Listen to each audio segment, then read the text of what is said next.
Next up on WTV, board recap and science labs. WTV's daily update starts now.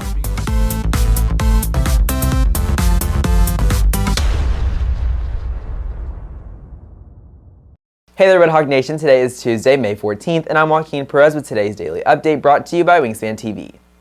This month's board meeting was last night, and WTV has a recap of the event. Frisco ISD's monthly Board of Trustees meeting was yesterday evening in the district's administration boardroom. The meeting started with special recognitions, including students that competed in base, UIL theater competitors, and track and field competitors that made it to state, and FISD military graduates. In addition, the board held a discussion regarding the findings of intruder detection audits at Frisco ISD campuses.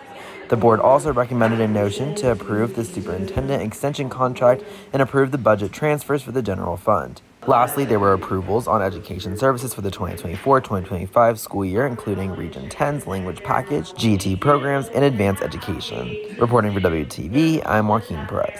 Rather than a lecture, chemistry teachers are helping students learn with a more hands-on approach. WTV's Bobby Nee takes a look at how chemistry students are learning in a different way. Acidity is the topic in chemistry's new unit, but rather than being a lecture about it, chemistry teachers are helping students learn by using acids and bases in a more hands-on approach. Students were testing out the different properties of acids and bases with this good Explorer lab to try and discover what are the distinguishing characteristics between them. That way they could then use those properties to identify an unknown based on what they saw.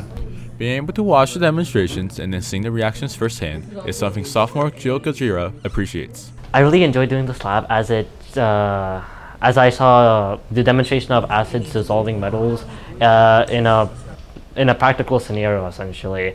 When we mixed the magnesium strips we were given alongside an acid, we saw the magnesium strip bubbling and essentially dissolving.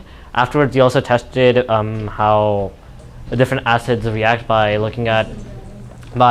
dropping indicators into each one and seeing what they showed. Reporting for WTV, I'm Bobby Nee. On today's Wingspan Wrap, we take a look at girls basketball winning state. The odds were stacked against the Redhawks as they took on the state's top-ranked 5A team, Mansfield Timberview, a team that was on a 37-game winning streak, a team with just one loss, a team that had already beaten the Redhawks early in the season by 21 points, a team that led by 12 points in the third quarter, but a team that hadn't been there before. And when the clock hit all zeros, it was the Redhawks on top with a 60-51 win. But I just remember when the buzz sounded, there wasn't immediate joy or anything like that. In my head, it was like, hey, is this actually over? Rolling through much of the playoffs, Saturday's final was anything but easy.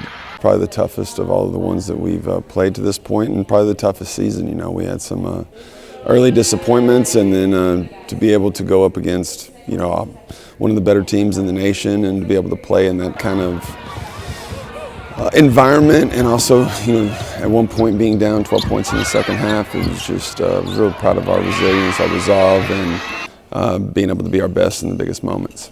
It's the second year in a row the team has won a state championship, something that hasn't quite sunk in. Going back to back has honestly, it feels so surreal. I just can't even believe that we actually did it. It's crazy to believe. I feel like it hasn't even sunk in yet. I'm still in shock. Timberview was the favorite heading into Saturday's game, but the Redhawks win stamps the Redhawks as one of the best around.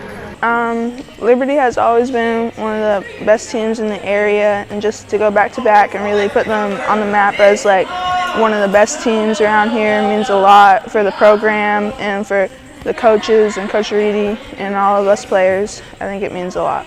With 3 state championships in the last 5 years, the Redhawks have entered rarefied air that only teams like the Patriots and Chiefs can claim. I would definitely say it's a dynasty, but it comes from coaching. Our coaches, they confide in us and they push us, and they never give up on us. So it definitely comes from the coaching, and then our team, we never give up. We love each other. Whenever somebody's down, we pick them up, and I think that leads to W's. Back-to-back is hard enough, but for sophomore JC Abi, a three-peat isn't out of the question. It's going to take a lot of trust, again, in each other. I mean, it's not like we can get an ego about anything. We can't play selfish. We have to start out the season, playing together, playing for each other instead of for ourselves, and we don't, be lax on defense. they'll take breaks on offense. So we just got to play for each other and then put the work in and trust each other and trust that it's going to work out, because, you know, it's not going to be perfect every season. But at the end of the day, if you put the work in, then at the end of the season, you can walk out with another ring.